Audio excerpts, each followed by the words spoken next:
These are the stories we share around the dinner table, tell in front of the campfire, and listen to on our porch. This is a place where tales are told and stories are heard. Grab your tea, your cocoa, your whiskey, your wine. Welcome to the Storyteller's Porch with your host, Jill Davis.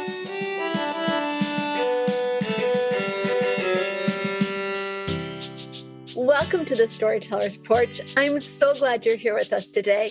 This has got to be one of my favorite podcasts I've recorded so far. It's a lovely thing, the Storyteller's Porch. And this season, as we've talked about before, I have gotten to choose all of my speakers, all of my storytellers. And this week was one that I was thinking, oh my gosh, I have some stories set up for next season. I really don't have this last season set to go.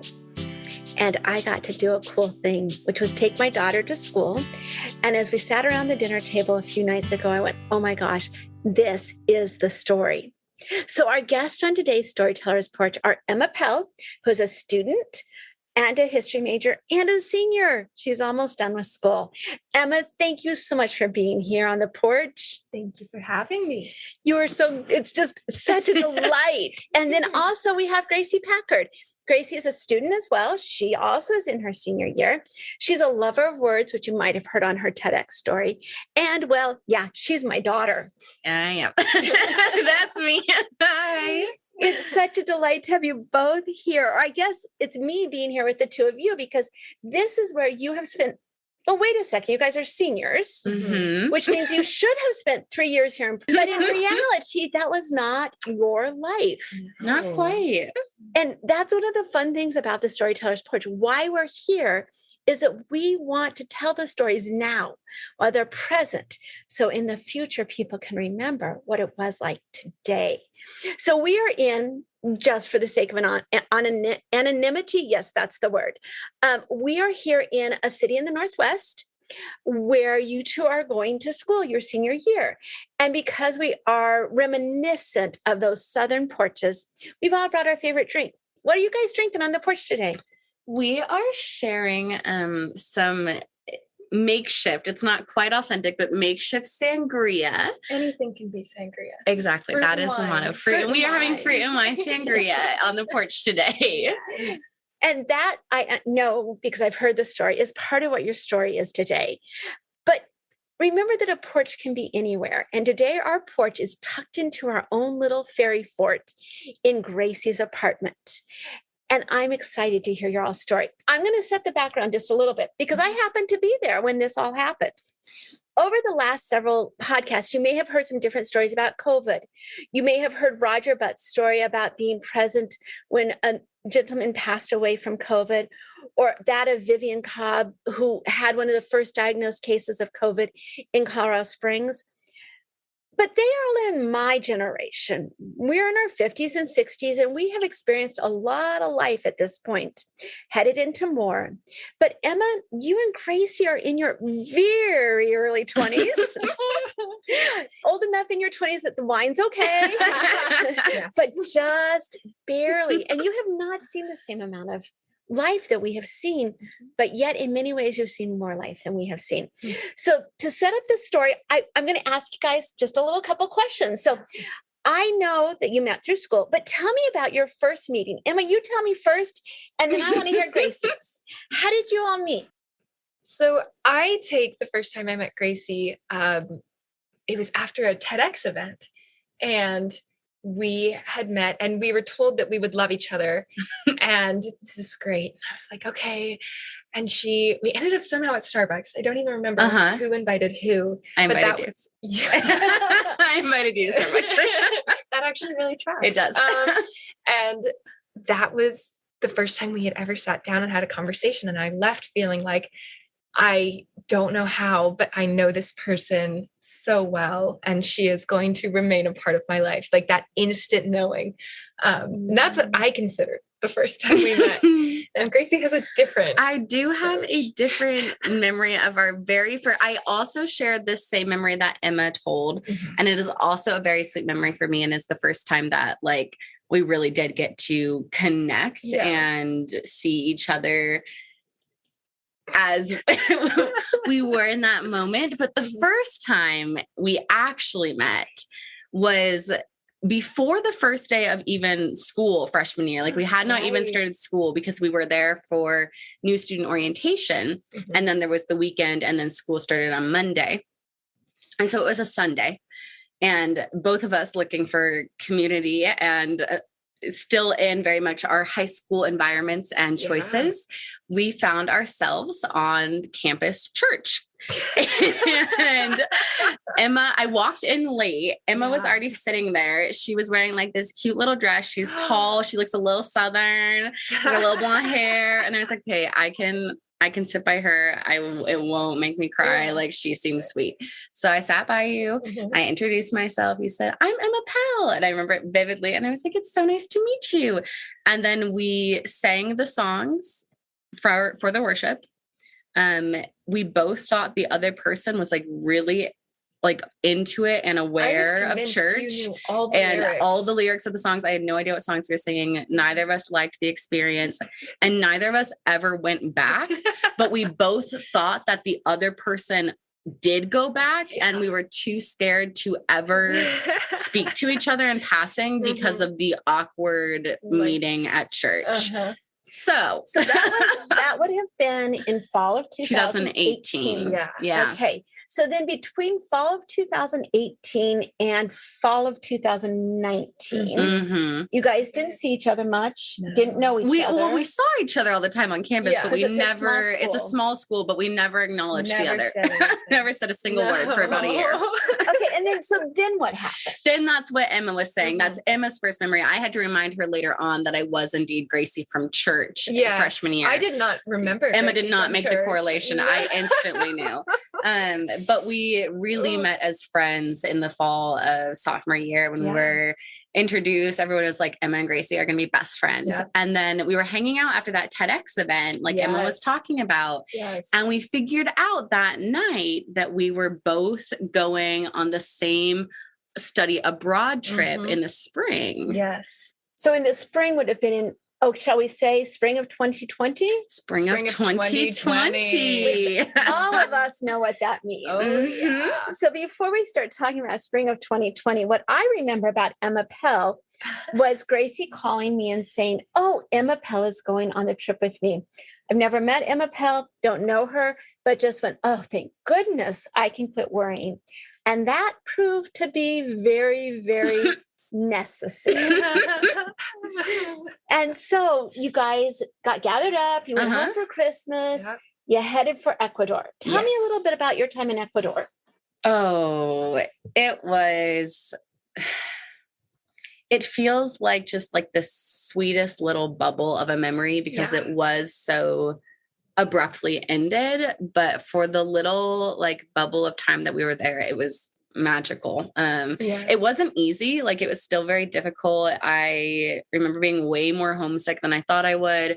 We were in a more language intensive program. So we were living all independently with separate host families who only spoke Spanish, which was fantastic for our language skills, but was a little bit hard to communicate our feelings and needs and everything in that environment. So it wasn't easy, but it was like just this beautiful process of growing into the versions of ourselves that I think we really wanted to be. And we were there with 12, was it? Because it was 11 people total, including our faculty advisor. And so we all became really close as a group. And then we individually got to branch out in our host families. And that was amazing. And we got to go on weekend trips and explore Ecuador in general, which was just a beautiful thing to get to do with your days. It's like we literally spent our science class days like searching for. We went on a bear search. A bear search for Andean bears, which are a specific in Ecuador. Type of bear, and they wanted to track them. So for a biology project and like a endangered species like tracking programs. We literally spent the weekend for our biology class, like as an assignment. Like we were learning, like he was teaching us stuff for our test as we're walking, trekking in our like big old rain boots through the mountains looking for Andean bears.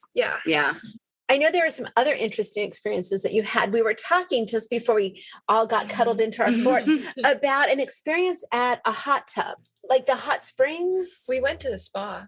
Though. You went to a spa. We I know you went did. to a spa. Well, we also, on top of school, so we were doing amazing things in school. We were searching for Andean bears. We were working at a biopark. We were volunteering. We were with like incredible Spanish classes and all of that. And of course, we had our free time, naturally, which we as a group, like Emma said, we were a really small group and we were really determined to make the best of our time there. So we like looked up all of the best places we had to go in our host city. And one of the first places we went that was like on our bucket list was, they were these natural volcanic hot springs and spa. Yes. Do you want to tell a little bit about the experience, Emma? It was like a whole process. So it wasn't just like you go sit in hot springs, which is what we thought we were getting into. It was not what happened. We ended up showing up and it was like $15 a person. And it was a 6-step process of like steam baths. Then you go to a mud bath and then you come out of the mud bath to go to a clay bath. And then you go back to the steam room and it's supposed to open up your pores. Oh, and then there were those boxes. They made you sit in the steam boxes. Yes. And like literally your head would just so funny. Like out. It was, you literally like sat down in the box and they closed it. Like the workers closed it for you. Terrible. So don't recommend it if you feel claustrophobic. But like it's literally your entire body is in like a little steam room except for your head. Except for your head. And there were the ice cold baths too and the volcanic rock. And I think the funniest part was that they were speaking Spanish and we were so new at that point in time. We didn't really understand what they were saying. Especially because it was like words that you don't learn in the classroom, like volcanic ash. Pour opening clay bath or volcanic ash. Steam bath with your head sticking out. Yeah, like I had not learned that word. There were like a lot of like charades going on and everyone was like, go down this way into a cave. And it was like really like, what? And we did it. And we also remember we originally thought we were just going to like soak in hot springs. So it was fantastic. One of the most luxurious experiences, just a little more than we bargained for. Absolutely. Language barriers are an interesting barrier to overcome. Yes. And I think you both, and I know from, hearing the stories and watching what you did, you both did an excellent job overcoming that, including, I believe there was one time in a taxi that Gracie might have spilled something or something. Yeah. Yeah. I think that was your story, Emma. So typically the time to go out to the bars and the clubs is actually a Thursday, believe it or not.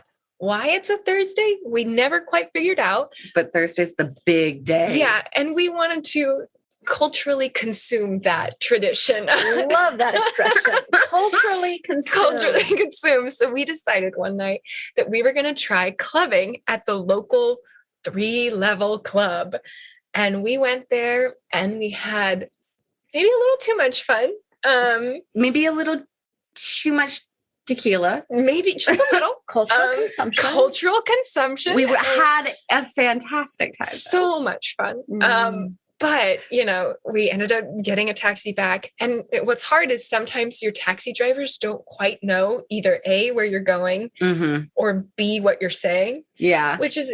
Or a combination. And it's not like Lyft where you put in an address. No, it's like you like tell them and then you have to hope that they know where that is. Or you're like in trouble, And so that night we were, tequila. And so that made it like a little harder to get to communicate. Where we were going.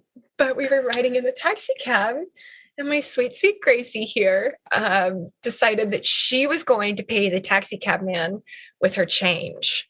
And in Ecuador, there are like dollar coins. So it's perfect, when you have a $5 taxi ride. And you have a lot of change. You have so much change. And Gracie was so excited that she almost like, how do I want to put this? What is the way? She like threw her hands up in excitement with all of her change. And it just went flying throughout the taxi cab. Yeah. And our taxi driver, A, laughed. Then B, was a little concerned. And then when we finally got to Gracie's house to drop her off, he was like, can we just wait here and make sure she gets in okay? See, this is why I knew that Gracie would be fine if Emma Pell was along. And I did lose close to like $30 in change.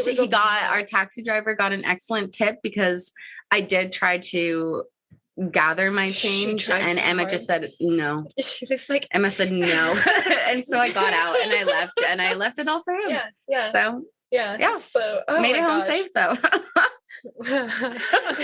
So my favorite memory of you all being in Ecuador, I have a couple of favorites, but one of them was, and this is how I always think of Ecuador. Gracie sent me this beautiful picture of her bed with her book on it and the sun coming in. And that's how Ecuador felt to me. Yeah. For most of the time you all were there. Yeah. Which was not a long time, but yet in the weird way that time is wibbly wobbly, like it felt like a very long time. Yeah. And then all of a sudden life changed. And the United States has changed. And all of a sudden we're hearing this thing called coronavirus and lockdown and all of this. And it was happening. And I'm thinking, well, my daughter is in Ecuador. Yeah. It's okay in Ecuador. Everybody kept saying it was Ecuador. It was okay. But then I started really paying attention, not just to the news, but paying attention to what was really happening. And I got scared. Yeah. Because I thought you were not going to make it back. And if you're listening to this, well, obviously you're listening to this after 2021. We now know more what coronavirus did, what it's doing. But back then we had no idea. And all I knew was that my precious youngest daughter and her friends were in a country where I couldn't get to her. And if you're a mama or a daddy, or you have that energy in you, you know that feeling when you cannot get to the one that is precious and needs to be protected. Now, Gracie and Emma and their friends are all very grown up, very mature for their age. They have grown up in a time where school shootings are common. They've never known a time where active school shootings were not a thing. They understand trauma, which means that they excel when there's emergencies. But this was an emergency unlike anything our universe had seen in this lifetime for most anybody still alive. And I was scared. And I couldn't show it. So that was my side of the universe. I want to hear what's going on for you all. Yeah, I remember like the memories. It's crazy because it feels like it was a discussion for so long before we left, but it wasn't. Like we literally, I think, started talking about 2 days. I remember the first time we started even talking about the idea of COVID was like a week before. Was that on spring break? Yes, because the first case in Ecuador occurred right after our spring break, and we had been going through the same like airport terminals, not on the same day, so we were fine, but it was the first time we were like, oh wait, we need to pay attention to that. And then I remember in one of my classes, and our Spanish classes were small, mine only had 3 people. I remember asking during our discussion, like my professor, if she was worried about coronavirus, and she was like, not really, like I'm a little worried because I have a younger one. And then I remember my host mom telling me that she was worried about, like, she was hearing about how people in America didn't have toilet paper or hand sanitizer. And she was like, I just can't believe that that's happening over there, but we're super safe here. That's what my host family kept saying. They kept being like, we're super safe here. There was someone's host family who said, we're just going to drink like a lot of high proof alcohol. Yeah, I remember that. Oh my God. In our stomach, and we won't get COVID.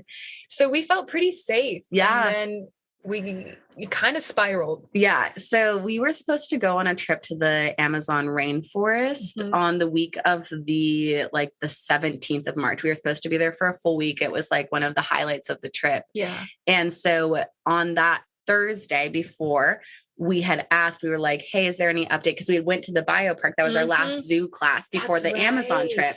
So we were asking them, that we were like, do you guys think we're still going to go on the trip? And I remember they were like, oh yeah, like we'll be fine. Like we're all going to be together in the Amazon. So we're like, okay. And then the next morning we got on our phones and we saw that Ecuador made an announcement that they were closing their borders Monday night. And we were like, that's not good. We should that feels actually dangerous. Wait, I don't want to. No, I'm missing the timeline, correct? We did not actually know that Ecuador was going to close its borders at that point in time. At that point in time, you're right. We were just getting worried And because so the schools closed. because the schools were closing, taxi drivers weren't You're right. driving anymore. Yeah. And so we ended up making the school call an emergency session to discuss whether or not we should leave. And go on the trip to the Amazon. Yeah. And they ended up saying, kind of do whatever you want. Well, they told us, first they told us, yes, you're going to the Amazon. Everything is proceeding as normal. Yeah. And when you guys were told you were going to the Amazon, that is when I hit the panic button. Yeah. And I pulled out every mama bear energy I had and said, nope. I didn't say this to you, but I said it to the school consistently. I do not think it's safe for them to go. I do not think they should be that, because there was no communication with No, it's entirely isolated. Yeah. So we would have reemerged into pandemic world. Yeah. And so, but the school told us we were still going. And then the next day was when they actually shut down the borders. And that's when we went into town. That was on that Saturday. And we bought souvenirs. That's right. Because we were like, we don't know what's going to happen, but we want to have souvenirs. Yeah. And so we went and got like souvenirs to take home with us. And then we were like going to different like coffee shops to meet up with our other like peers who were on the trip with us. We were trying to say goodbye to our Ecuador friends. We were trying to say goodbye to Ecuador friends. We had made local friends, and we were trying to say goodbye. And still thinking like the last word we heard was that we were still going to the Amazon, and all of us were like, this isn't happening. There's like, no way. This isn't happening. And so we called our faculty leader and we were like, hey, we are scared. Can you come meet us at this coffee shop and talk to us? Well, also partially why we were scared was one of our group members, her sister was in Italy at the time. And so which was the epicenter. Which is why we were on alert, because she was saying, no, guys, this is different. We need to leave. Yeah. And so that was forgot about really that. Big moment. And our friend was very scared too, because Italy was in like it was intense there, and she was all alone. Yeah. And so then we went back to like our school in Ecuador, and we had a really like heavy conversation with our like local Ecuadorian like leader. She runs the school, and so she's the most knowledgeable person there, and she's lovely. She's fantastic. Yes. And it was a Saturday, so the school was closed, and she came in from her day off to meet us at the school and talk to us. And she told our program leader, she was like, you all need to get home. Like you need to get home by Sunday night, because they are closing the borders, and by Monday night, and you need to go home. She says it was time. So she was telling us to leave, and our faculty leader from our university had to talk to our actual like university staff back at home. And so he told us that he would let us know later. And so we all went back to our homes. We went back to our host families.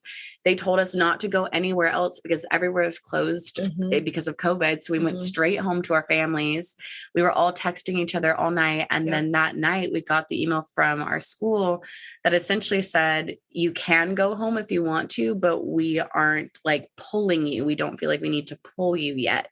Which is ridiculous, because it was a level 3 at that point in time. Warning, travel advisory. Travel advisory, which means that technically by the way that our insurance worked through the school, they should have pulled us. Like that was the agreement that had been made.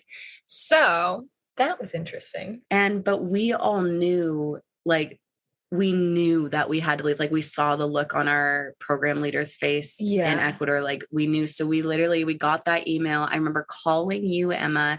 We were both like crying. Like we were so scared and sad, like just like that everything had fallen so quickly. And we all were texting in our group message, and we were like, we have to go. And so we all started buying plane tickets because the school wasn't pulling us, so they weren't helping us.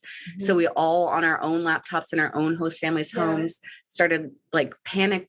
And we were trying to buy tickets together. We were like, we need because to be we wanted to be together. Yes. Like we need to do this together. But there were like no tickets, period. Like you couldn't get from Ecuador to the United States. No, there was no direct flight. So you were trying to find out a way to get from Ecuador back to your homes in the United States. And then what happened?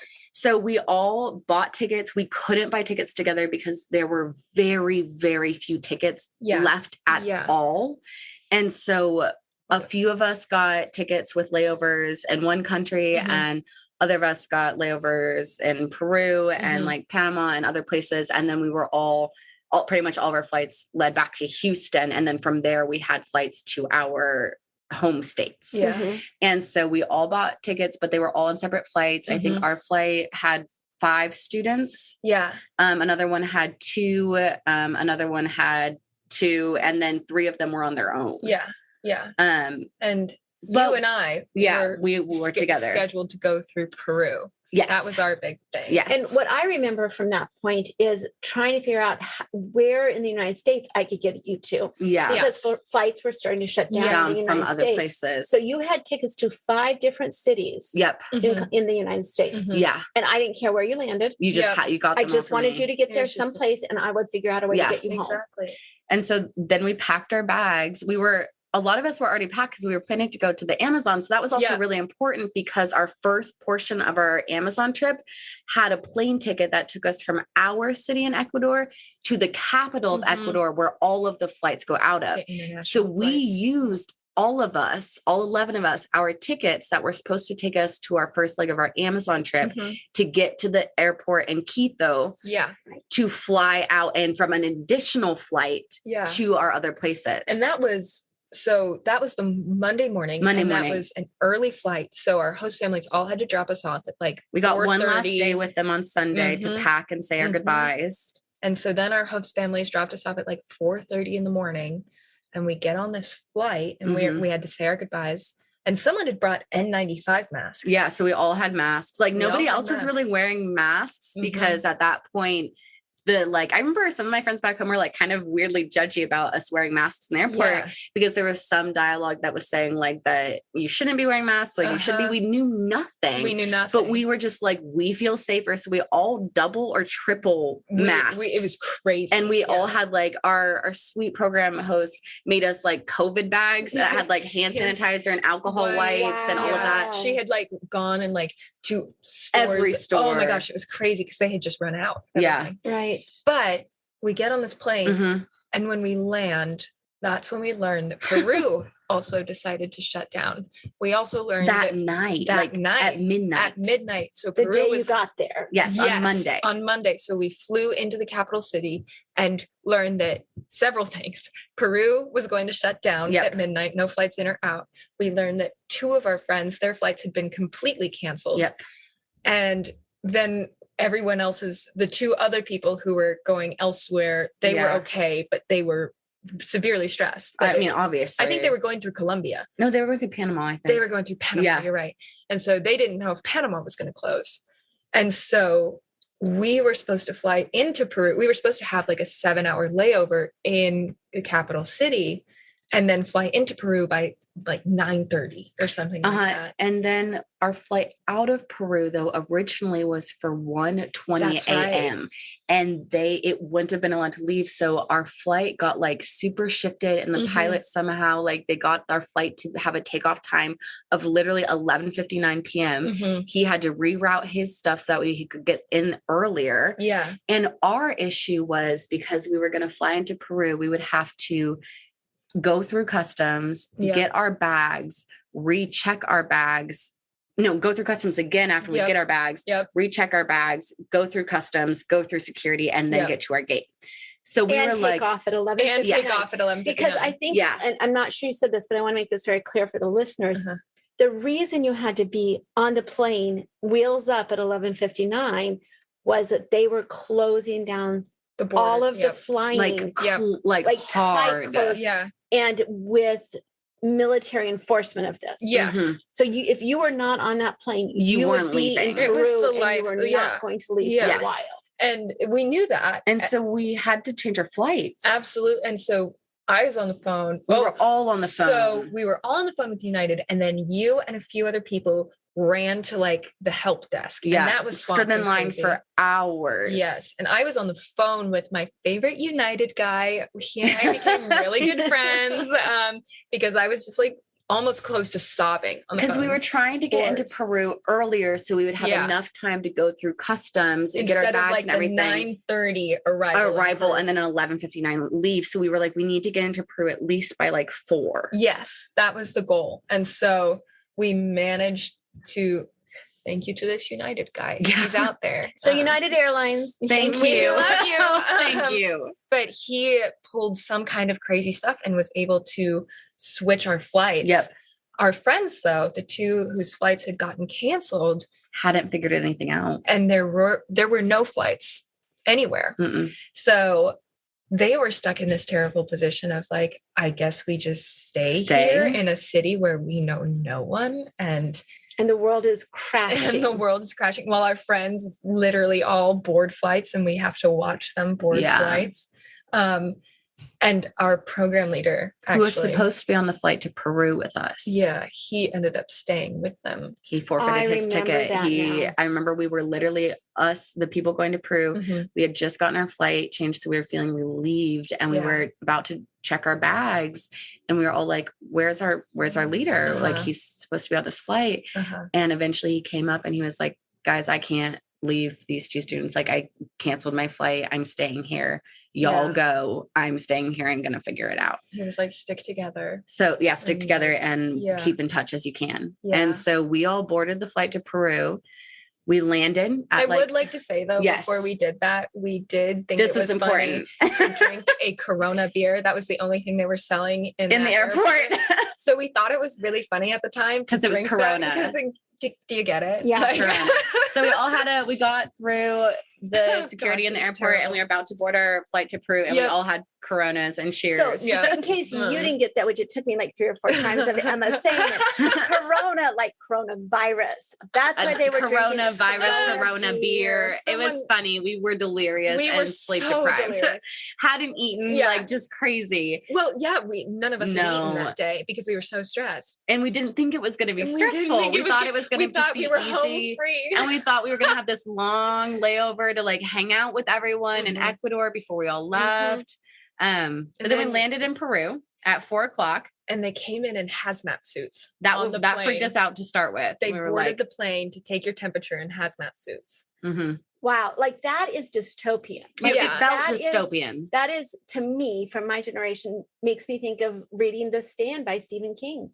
Yeah. Like they came in hazmats and they were testing people, and we did not know what was going to happen. I cannot imagine how scared. And I remember we were all scared because we were like, "Oh my God, what if one of us actually does have a temperature and we can't get off this plane?" Which didn't happen, but the fear was there. The fear was so there. I remember like my heart rate was freaking out when they took my temperature because I was like, "It's gonna be a fever. It's gonna be a fever." And it wasn't. And it wasn't. And we got off the plane and we went through the like customs. We were feeling great. We were so funny because the airport, like past customs, was empty. We were like, wow, we kind of freaky because they were like, it was like shut down. Like all of the products were like packed away. Like there wasn't anything on like the airport shops. But there were no people. But there were no people. This is great. Fantastic. And then we like exit through. I remember this so clearly. We exit through like sliding double doors, and it was just like sheer pandemonium. And there were all of the military officers. Remember, we had to go out the first set of sliding doors. They probably were not just, I don't, maybe not military officers, but military personnel. Military personnel. We walked out of the sliding doors on the side of the airport that had the baggage claim because we had just picked up our bags, and then we had to go back through. We were about to go back, check in for our flight, go through customs again, go through security again. So we walked outside, and it was like literally even calm at baggage claim. It was calm at baggage and then the sliding doors opened. And all like posted at every single door were military personnel, and there were people everywhere. There were cars everywhere. So I remember you said they had weapons. Yeah. Oh yeah. They were all armed. Oh yeah. Yeah. So which was, we weren't expecting it. No, not at all. So it was definitely unexpected. It was very scary. And then we went into the other sliding doors, and what did we come into? I mean, it was wall to wall packed with people. Like more people than I've ever seen. And it was, everyone had at least 3 suitcases. Like they were like everyone had packed their life into suitcases. Was going home. Yeah. There were other like tourists, there were student groups, but there were also just like people there because they didn't want to be in Peru for this. Like everyone kind of knew that this was not going to be good, and they were a little worried. And also Peru made the announcement they were closing down that morning. Everyone who was in Peru had like 12 hours to get out. So everyone was in like a sheer, like at least in Ecuador, they gave us like a 3-day notice before the border shut, but like everyone was in like sheer it was panic. Chaos. It was, And we tried to all stay together. I remember we were single file, like having to actually elbow people to get through with our bags. And no 6 feet of social distancing. There was no social not. distancing. Like people climbing over each other, like so many people. Like truly. Yeah. And they also, I don't know why this was the case, but they had not opened the counters to check the bags yet. Even it was wall to wall packed, but no one was at the counter to check bags. Mm-hmm. So people were forming their own lines of where they thought the checked bag line should be. So there were like various people saying, no, this is the line. Or other people would be like, no, this is the line. And they were completely different lines forming to get to the same place.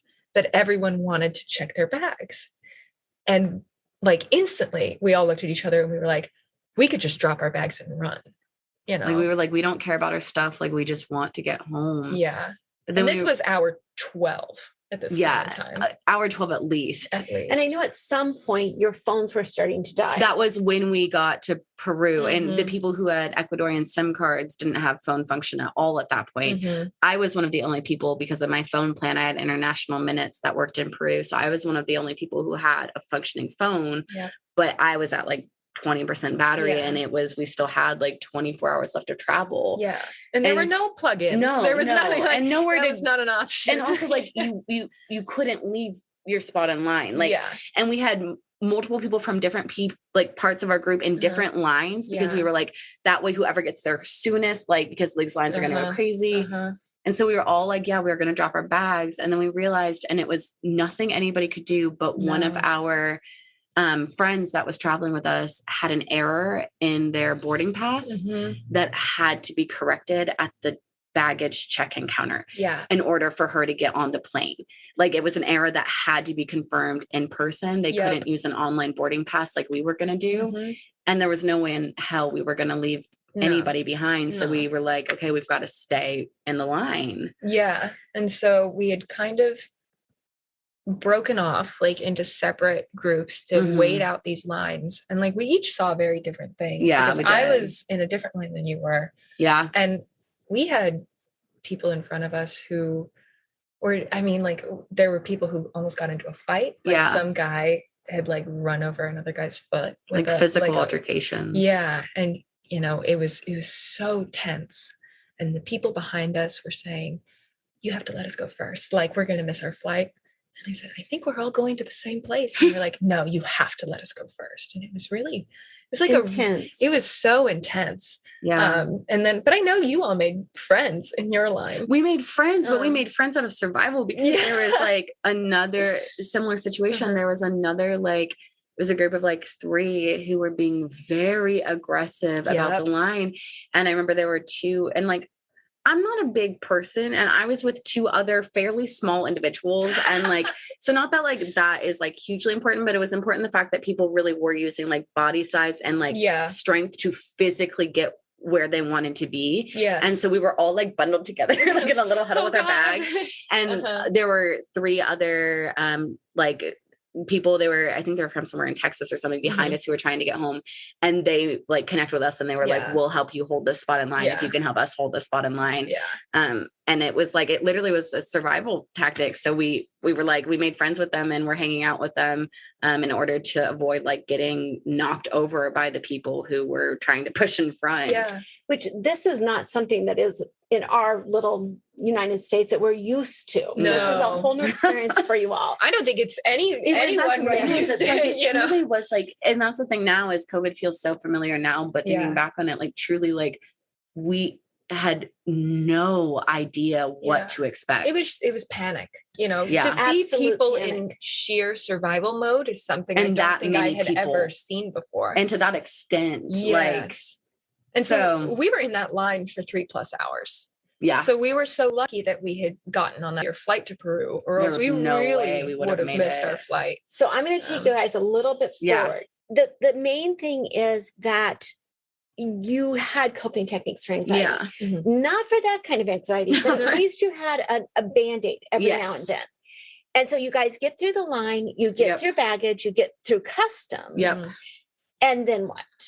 we come out on the other side and it was like, just so bizarre. Like there was, and we were all so hungry and so thirsty because you can't bring liquids through. None of us had water. We didn't have water. We didn't have food. And so we got to our gate 20. And we like hour 20, we got to our gate, we left our bags with our friends. Emma and I went on search for like some sort of water because they had shut off all of the water to the airport too. So the water fountains and the bathrooms were like you couldn't fill things up. Yeah. And so we got I remember Emma looking at me and being like, is it okay if we do this? Because we got the last water bottle, like the very last water bottle in the airport and the convenience store. And we got a bag of like little corn chips for all of us to share. Like that was all there was. That was all we could. Well, and I don't know if you remember this, but the reason we actually, like, it was just you and I, other people wanted to come on this, but I was actually having a severe panic attack. I remember that. Yeah. And you were having one, but I was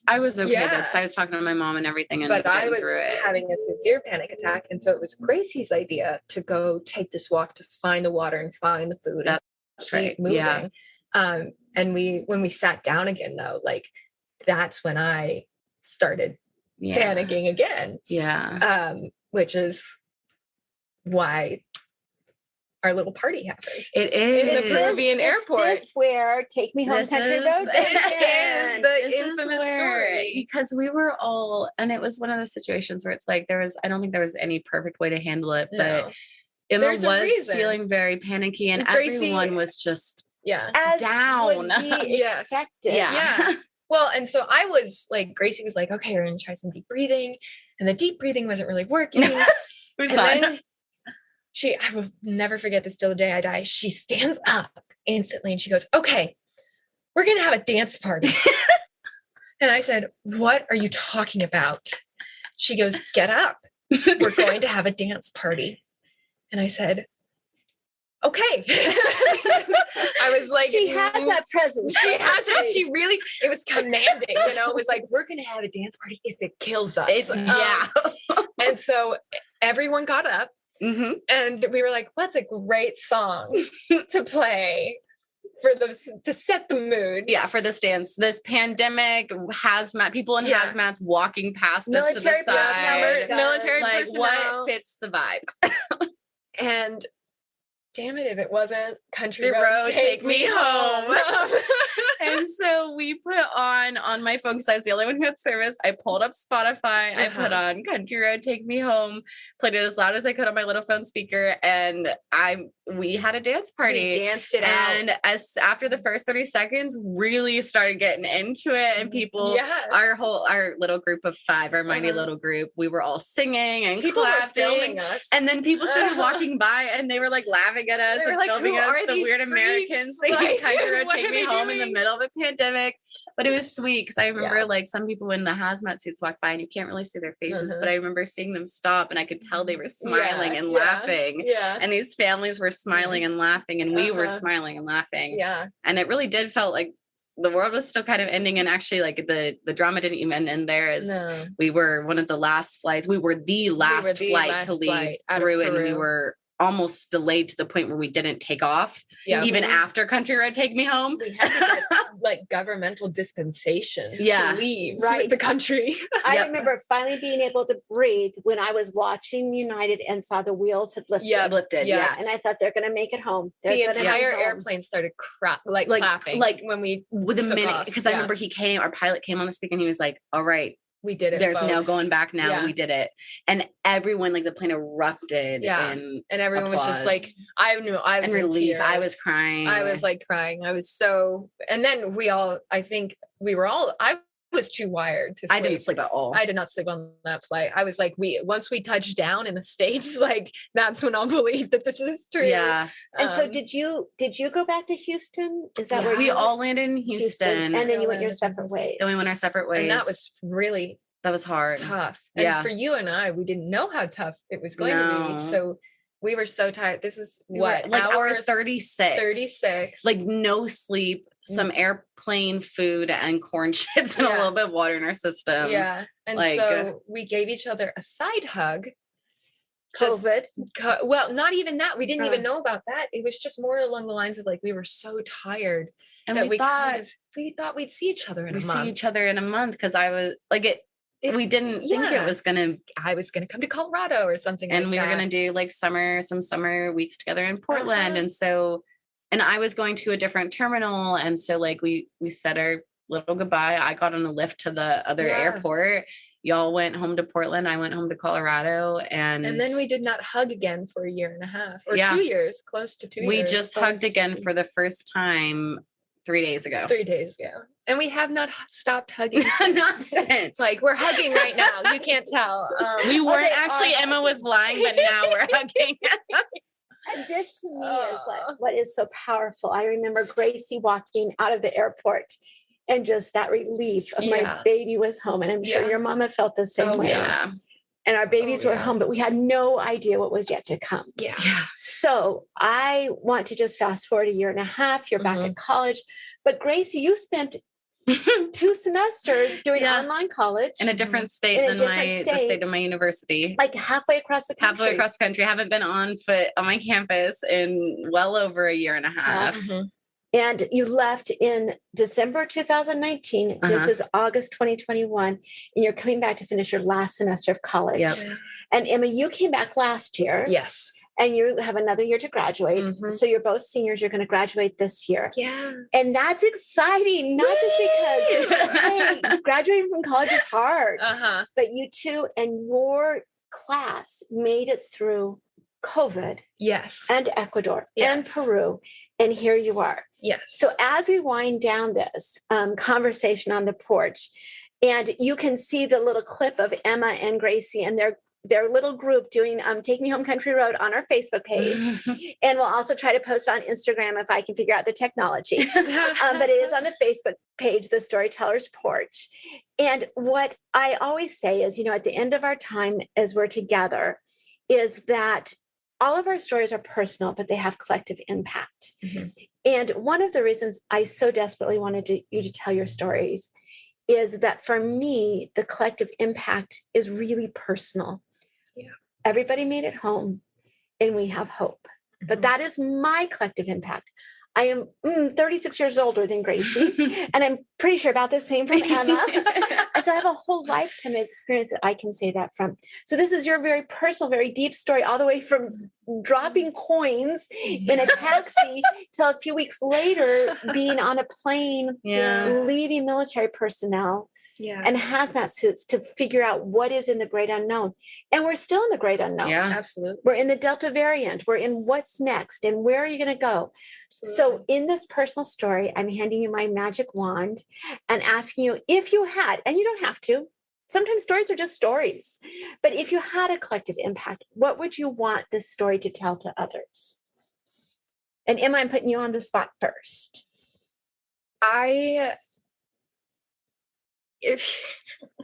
Probably just to dance in airports, like not in like a legitimate way, but in the worst of times, you can always do something to make yourself feel better to an extent. And the fact that we are able to do that as human beings is remarkable. The fact that we are able to do that for others that we love is remarkable. I could not do that for myself in that moment, but my best friend could. And so that's what she did for me. And so, I guess what I would probably take away from that is that as we go through life, remember to encourage dance parties, to encourage the laughter, to encourage the love, either for yourself or for someone around you, because whether you know it or not, whether you're stuck in a Peruvian airport or not, like it's necessary and we need it. So. I love that. I am a huge fan of dance parties. I dance in the car all the time. I'm a car dancer. And Miss Gracie? Well, I was feeling all clever about my collective impact, but then Emma said it for me. No, you serious? But here's the thing: is Emma said it with this incredibly gorgeous, bigger picture lens of the way that a dance party can signify so much more and signify a sense of resiliency and love and care. And so my collective impact is in the incredibly literal dancing in an airport kind of sense, not the figurative, as Emma mentioned, the literal. My collective impact that I hope people take with them is that truly, a dance party will not hurt. Yeah. Just give it a try. Yeah. I love that so much.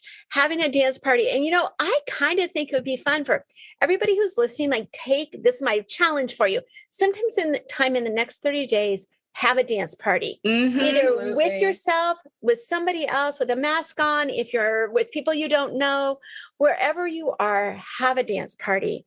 I am so grateful to have Emma Pell, who I was sure she would take care of Gracie, and she did, and Gracie Packard here on the porch today. Our porch is about love and life and stories and realness and genuineness, and perhaps today, sangria and dance parties. Emma and Gracie, thank you so much for being here. Thank you. Thank you. It was so fun. Here at the Storyteller's Porch, we believe we are the stories we share. Keep living your story and meet us next time here on the porch. And be sure to bring your favorite drink and a little dance party.